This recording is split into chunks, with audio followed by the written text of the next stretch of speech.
हरे कृष्णा। कैसे हैं आप सभी? तो चलिए अब सुनाते हैं भगवत गीता। जय श्री कृष्ण चैतन्य प्रभु नित्यानंद श्री अद्वैत गदाधर शिवासादि गौर भक्ति वृंद। हरे कृष्ण कृष्ण कृष्ण हरे हरे, हरे राम राम राम हरे हरे। तो देखिए, कल मैंने आप सभी को बताया था कि सनातन धर्म के बारे में बताएंगे आज।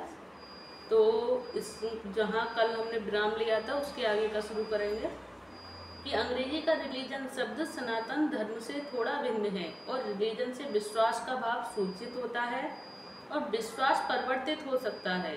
किसी को एक विशेष विधि में विश्वास हो सकता है और वह इस विश्वास को बदलकर दूसरा ग्रहण कर सकता है, लेकिन सनातन धर्म उस कर्म का सूचक है जो बदला नहीं जा सकता। उदाहरणार्थ, न तो जल से उसकी तरलता विलक की जा सकती है, न अग्नि से ऊष्मा विलक की जा सकती है, न तो जल से ठंडक हट सकती है, न ही अग्नि से कोई उसका ताप हट सकता है। ताप अग्नि में ही रहेगा और ठंडक जल में ही रहेगी। ठीक इसी प्रकार जीव से उसके नित्य कर्म को विलक नहीं किया जा सकता। सनातन धर्म जीव का शाश्वत अंग है। अतएव जब हम सनातन धर्म के विषय में बात करते हैं तो हमें श्रीपाद रामानुजाचार्य प्रमाण को मानना चाहिए कि उसका ना तो आदि है न अंत है। जिसका आदि व अंत ना हो वह सांप्रदायिक नहीं हो सकता, क्योंकि उसे किसी सीमा में नहीं बांधा जा सकता। जिसका संबंध किसी संप्रदाय से होगा वे सनातन धर्म को सांप्रदायिक मानने की भूल करेंगे। किंतु यदि हम इस विषय पर गंभीरता से विचार करें और आधुनिक विज्ञान के प्रकाश में सोचें तो हम सहज ही देख सकते हैं कि सनातन धर्म विश्व के समस्त लोगों का ही नहीं अपितु ब्रह्मांड के समस्त जीवों का है। भले ही असनातन धार्मिक विश्वास का मानव इतिहास के पृष्ठों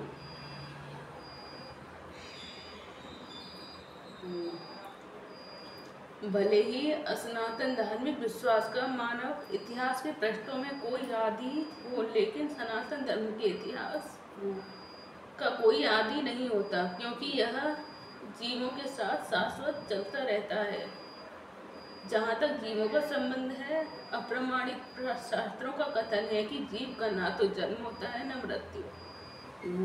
गीता में कहा गया है कि जीव का ना तो कभी जन्मता है जीव और ना कभी मरता है, वह तो शाश्वत तथा अविनाशी है।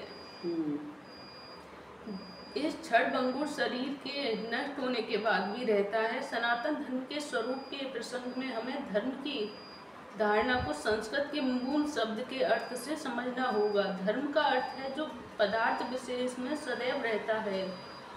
हम यह निष्कर्ष निकालते हैं कि अग्नि के साथ ऊष्मा तथा प्रकाश सदैव रहता है और ऊष्मा व प्रकाश के बिना अग्नि शब्द का कोई अर्थ नहीं होता। इसी प्रकार हमें जीव के इस अनिवार्य अंग को ढूंढना चाहिए जो उसका चिर सहचर है। यह चिर सहचर उसका शाश्वत गुण है और वह शाश्वत गुण ही उसका नित्य धर्म है।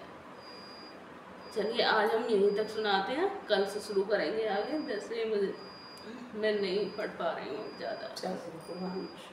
जय श्री कृष्ण चैतन्य प्रभु नित्यानंद श्री अद्वैत गदाधर शिवासादि गौर भक्ति वृंद।